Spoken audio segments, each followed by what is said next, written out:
The Stolen Bacillus by H.G. Wells.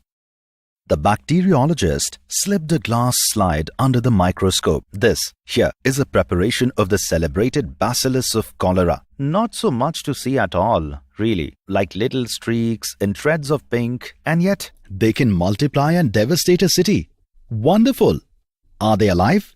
Those have been stained and killed. I wish we could stain and kill every one of them in the universe, really. But as scientists, we have to study them in the active state. Here's a cultivation of it, bottled cholera. Saying this, he held up one of the several tubes to the visibly impressed man. He noticed the man's morbid interest in the contents of the tube, but he was drawn to the man's haggard appearance and his nervous and fitful manner, a refreshing change from a usual scientific worker. He went on. Here is the pestilence imprisoned. Break this little tube in the city water supply and the destruction would spread across the entire city. The disease will infect drinking water, cooked food. He'll poison the very soil and infect 1,000 springs. The pale-faced man nodded. His eyes shone. These anarchists, rascals, said he, are fools, blind fools, to use bombs when this kind of thing is attainable. They were interrupted by a gentle rap at the door. It was Minnie, the bacteriologist's wife. When he returned, the visitor suddenly looked at his watch, muttered a hurried apology, and turned to leave. After he had left, however,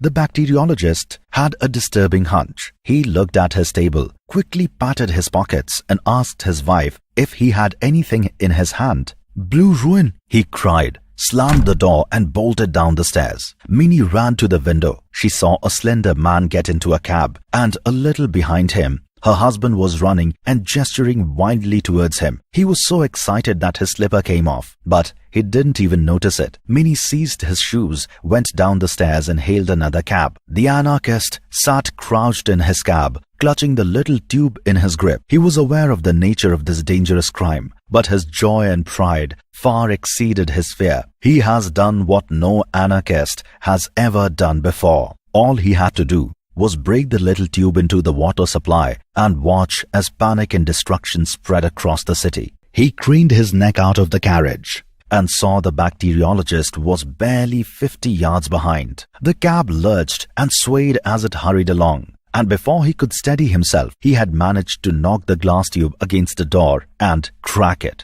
"Well, I suppose I will have to try it on myself. I'll be the first. A martyr. It is a filthy death, to be sure, but I hope it doesn't hurt as much as they say." However, before he could do anything else, he suddenly had a thought. He noticed that there was a drop of the terrible thing still left in the broken end of the tube. He drank that immediately. At any rate, he would not fail. There was no further need to escape the bacteriologist anymore. He got off the cab in Wellington Street and calmly waited for the bacteriologist. He greeted his pursuer with a defiant laugh.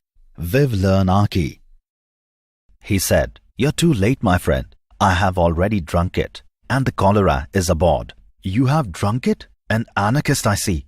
He was about to say more, but he checked himself and looked on silently as the anarchist waved him a dramatic farewell and walked off towards Waterloo Street, bumping into the crowd to infect as many as he could. Soon his wife caught up to him, but he was deep in his thought and did not react as she handed him his hat, shoes and overcoat. Minnie felt he was quite mad. Then, suddenly, the bacteriologist laughed. "You see, that man was an anarchist. I showed him the bacteria that I was telling you about, the one that made patches of skin on monkeys turn blue. Like a fool, I boasted to him that it was Asiatic cholera, and he ran away with it, looking to poison London.